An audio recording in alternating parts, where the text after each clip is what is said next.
सिपाहियों की भर्ती के लिए। तो उसी की प्रक्रिया को आगे बढ़ाते हुए अब हम उसकी लिखित परीक्षा आयोजित करने जा रहे हैं।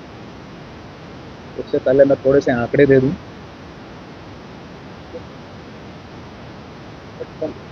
11 मार्च को हम लोगों ने विज्ञापन प्रकाशित किया था और 18 मार्च से आवेदन आमंत्रित करने शुरू किए, जो कि 25 अप्रैल तक चले। पहले 18 अप्रैल तक रखी थी उसकी डेट, उसको 25 अप्रैल तक बढ़ाया था, क्योंकि मार्च और अप्रैल के महीने में कई तरह के अवकाश आदि थे, जिनकी वजह से बैंक आदि बंद हुए थे, तो इसलिए उनको ध्यान में रखते हुए उसको 25 तक बढ़ाया था। 17,06,628 आवेदकों ने शुरू में इसमें रजिस्ट्रेशन किया और अंतिम रूप से अब हमारे पास 16,73,586 अभ्यर्थी हैं, जो कि जिन्होंने अपने आवेदन कंप्लीट किए, भरे और उनके जो है वैलिड हमने उनको पाया। जो 17,06,628 आवेदन थे, उसमें से 10,947 आवेदन पूर्ण नहीं थे, यानी उन्होंने रजिस्टर किया लेकिन फॉर्म भरा नहीं पूरा।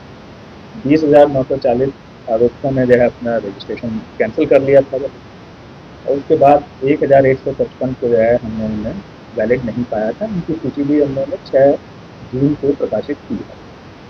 तो इस तरह से अब 16,73,586 हमारे वैलिड अभ्यर्थी हैं।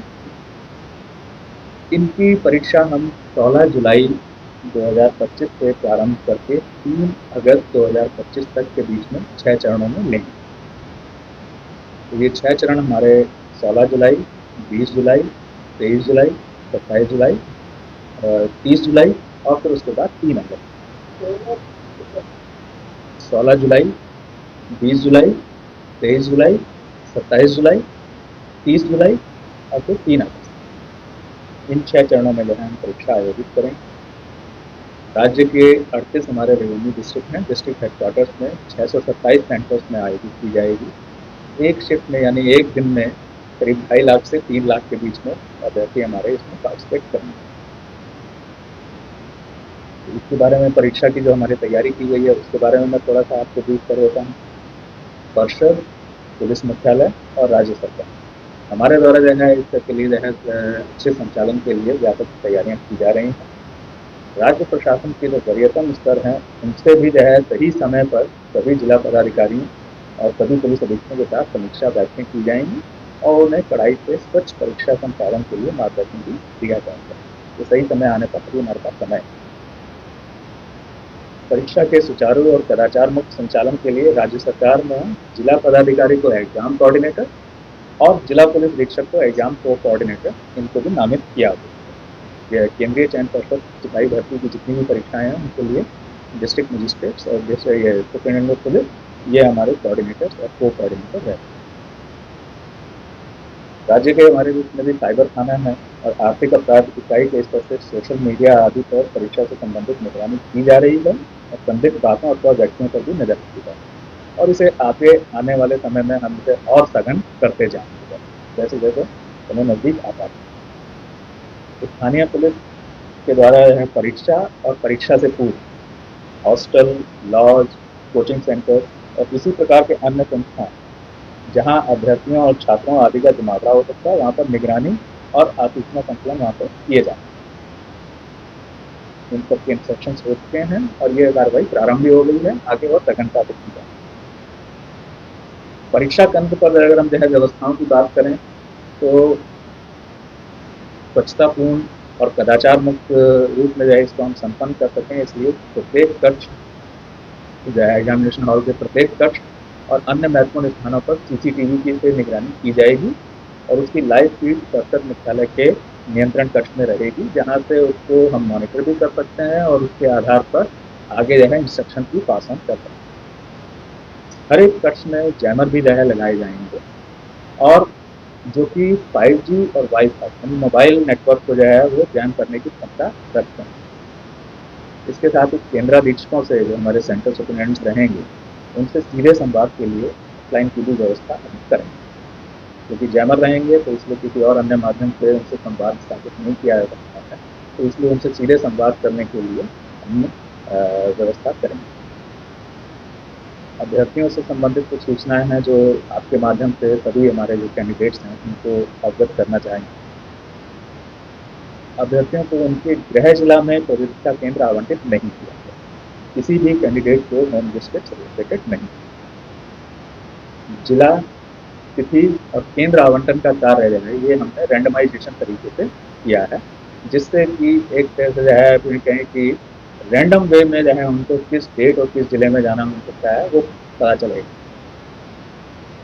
20 जून से हमारे सभी कैंडिडेट्स हमारी वेबसाइट पर जाकर के परीक्षा तिथि और जिला की सूचना देख सकते हैं। 20 जून से उनको कि किस तिथि को और किस जिले में उनका सेंटर पड़ेगा इसको जो है ज्ञान करते हैं। लेकिन एडमिट कार्ड जो है वो परीक्षा की तिथि से 7 दिन पहले ही डाउनलोड कर सकेंगे और उस एडमिट कार्ड में ही एग्जैक्ट एक्चुअल सेंटर कौन सा है उसकी सूचना रहेगी। तो 7 दिन पहले जो है उनको परीक्षा केंद्र का नाम पता चलेगा, लेकिन 20 जून से वो अपनी तिथि और जिला, किस जिले में उनका सेंटर पड़ने वाला वो देख सकते हैं। हमारी परीक्षा ये 2 घंटे की होगी, 12 बजे से 2 बजे, लेकिन इसमें उनका अभ्यर्थियों का प्रवेश सुबह 9:30 बजे से प्रारंभ होगा और 10:30 बजे तक मेन गेट से चलता है। प्रवेश के समय उनके डीएफएमडी, एचएचएमडी और जिला पुलिस के प्रशिक्षित पुलिसकर्मियों से उनकी चेकिंग और चेकिंग कराई जाएगी और उसके बाद ही उनको प्रवेश मिल जाएगा। वहीं पर उनकी पहचान के लिए जो है सेंटर में और एग्जामिनेशन कक्ष में पर्षद द्वारा निर्गत जो ई प्रवेश पत्र होगा, जो हमारा जो प्रवेश पत्र है उसी के माध्यम से और उसके साथ साथ पहचान पत्र एक ले जाना होगा उन्हें, जो आधार कार्ड हो सकता है, पासपोर्ट हो सकता है, पैन कार्ड हो सकता है, उसके बिना वो प्रवेश नहीं कर सकते। साथ में उनको अपना एक पहचान सुनिश्चित करने वाला एक पहचान पत्र भी ले जाना। परीक्षा कक्ष में कैंडिडेट्स के हाथों पे हम जो है अंगूठों के निशान, उनके फोटो और शॉर्ट वीडियो लेंगे। ये हमारा जो है उनका बायोमेट्रिक्स कलेक्शन रहेगा, जिसका उपयोग हम उस समय उनकी पहचान के लिए और बाद के जो चरण होंगे उसमें भी जो है उनकी पहचान करने और इम्पर्सोनेशन यानी प्ररूप धारण की संभावनाओं को नकारने के लिए उपयोग करें।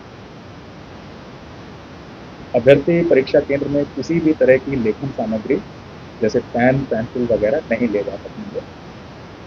उनको OMR शीट बेस्ड हमारा जो है एग्जाम है, तो OMR शीट को भरने और उससे कैलकुलेशन वगैरह अगर कुछ उसमें आवश्यकता है तो उसके लिए आप कहो तो पेन हम प्रश्न पुस्तिका के साथ ही उपलब्ध कराएंगे, तो वो हमारी तरफ से दिया जाएगा।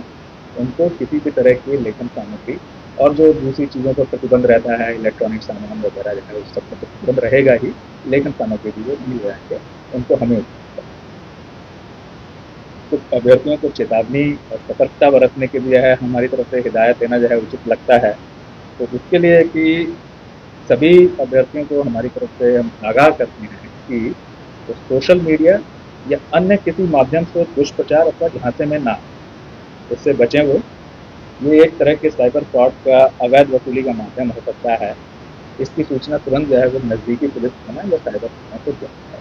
अगर उनको किसी भी तरह से किसी माध्यम से कोई कॉन्टैक्ट करने, अप्रोच करने की कोशिश करता है एग्जाम से संबंधित किसी बात में, किसी तरह के प्रलोभन का या कोई और दूसरे झूठे आश्वासन का, तो इमीडिएटली वो थाने को सूचित करें। और ये अवैध उगाही का ही माध्यम होगा, इसके अलावा इसका और कुछ नहीं।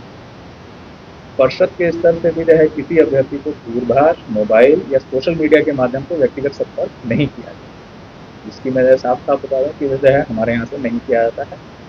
पर्षद और अभ्यर्थियों के बीच में जो संवाद है उसका माध्यम हमारी जो है वेबसाइट है, उस पर जो सूचनाएं हम प्रकाशित करते हैं, या अभ्यर्थियों के आवेदन में जो रजिस्टर्ड ईमेल या मोबाइल नंबर उन पर जो प्री रिकॉर्डेड ग्रुप मैसेजेस हैं उनके माध्यम से हम उनको जो है शेयर करते हैं, और कोई दूसरा माध्यम हमारे यहाँ पर नहीं। अगर इसके अतिरिक्त किसी अन्य स्वरूप में कोई उनसे संपर्क करता है या प्रयास करता है तो उसकी सूचना थाने को देंगे।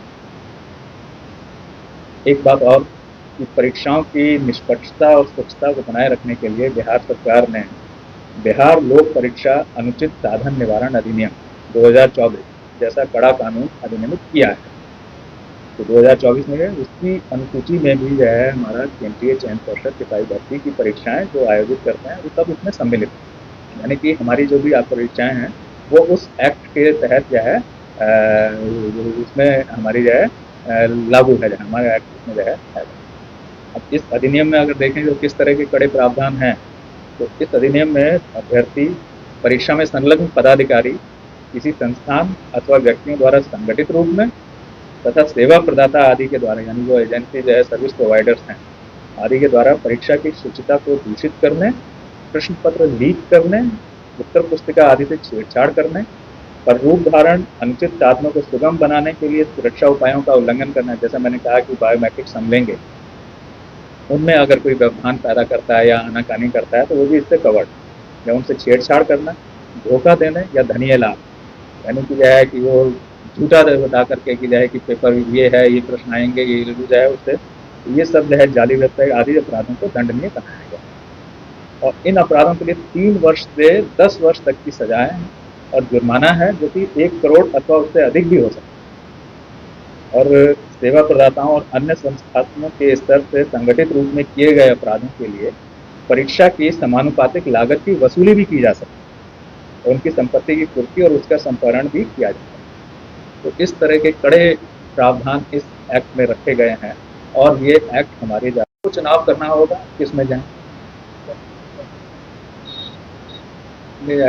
हमने अपनी परीक्षाओं की तिथियाँ पहले से ही दे दी थी और सब जगह से जाहिर थी, तो अगर इसमें हम जो है उनकी कोई मदद नहीं कर पाएंगे, हमारी परीक्षाओं में जो है कोई परिवर्तन नहीं होगा, उनको चुनाव करना होगा कि कहाँ जो है जाएँ। अगर कहीं कोई किसी तरह का क्लैश है, वैसे मेरी जानकारी में अभी कोई ऐसा नहीं। बहुत सारी व्यवस्थाएं हैं, जैसा आप देखें कि जो है कि 1/2023 में हमने व्यवस्थाएं की थी जिससे जो है प्रश्न पत्र लीक नहीं हुआ। तो आप तो मैं इतना ही कह सकता हूं कि अब जो व्यवस्थाएं या जो कार्यकाल होंगी उनसे सख्त ही होंगी, कम नहीं। देखिए इसके लिए सेंटर के चयन में जो है हमने जो है अपनी चेकलिस्ट में इन सब चीज़ों को रखा है। इसके साथ साथ जो है जो हमारे डिस्ट्रिक्ट के कोऑर्डिनेटर्स हैं, एग्जाम कोऑर्डिनेटर्स, उनसे हमने जो है निर्देश भी दिया है, अनुरोध भी किया है कि सब कुछ चेक करा लें और ऐसी कोई स्थिति नहीं हो इसको जो है सुनिश्चित करें। और जो है कि क्योंकि गर्मी का समय है इसलिए पर्याप्त उनके में जो है पानी वगैरह की व्यवस्थाएं करके रखें, बिजली की व्यवस्थाएं करके रखें, जनरेटर वगैरह के लिए और पानी आदि के लिए, चतुर्थ वर्गीय कर्मियों वगैरह के लिए, इन सब के लिए भी हम केंद्राधीशों को राशि भी उपलब्ध कराएं। अभी तो हमने जो है सिर्फ लिखित का ही बताया है, अभी तो हम उसी तक स्टिक करेंगे। बाकी जो बातें आप कह रहे हैं उनके बारे में कि चुनाव वगैरह, उससे हमारा कोई संबंध अभी नहीं है और हमें नहीं पता कि कब हो। हम अभी जो है अपना अपने कैलेंडर के हिसाब से हम चल रहे हैं। ये सभी अपराध जो है संज्ञेय हैं, गैर जमानतीय हैं और नॉन कंपाउंडेबल हैं, यानी अशमनीय हैं और इनका इन्वेस्टिगेशन डीएसपी या उससे वरीय पदाधिकारी करेंगे। तो इससे आप अंदाजा लगा सकते हैं कि गंभीरता इन परीक्षाओं की और इनकी परीक्षाओं की स्वच्छता के प्रति राज्य सरकार की कितनी। अंत में मैं ये कहूँगा कि परिषद स्वच्छ और सदाचार मुक्त वातावरण में परीक्षा और चयन आयोजित करने के लिए कटिबद्ध है और इसके लिए सारी व्यवस्थाएं कर रही है, कर भी ली हैं, अधिकतर हो गई हैं और इसके लिए सभी अभ्यर्थियों, उनके अभिभावकों तथा राज्य की जनता से हम लोग सहयोग की अपेक्षा है। जैसा आप जो है पिछले 1/2023 के पूरा जो है हम लोग विज्ञापन करके उसका जो है कर सके, तो इसमें भी हमारा जो है सहयोग हमको जो है जनता का, अभ्यर्थियों का, सबका जो है बहुत मिला था, जिसकी वजह से हम बहुत स्वच्छता से उसे कर सके। इसी तरह से हम ये 1/2025 की जो परीक्षाएं हैं जुलाई और अगस्त महीने में जो आयोजित करने जा रहे हैं, उसके लिए भी हम लोग को आश्वस्त हैं कि सबके सहयोग से हम इसे स्वच्छता को संपन्न करें और ये जो है हमारी तरफ से आपको आशा है। Thank you.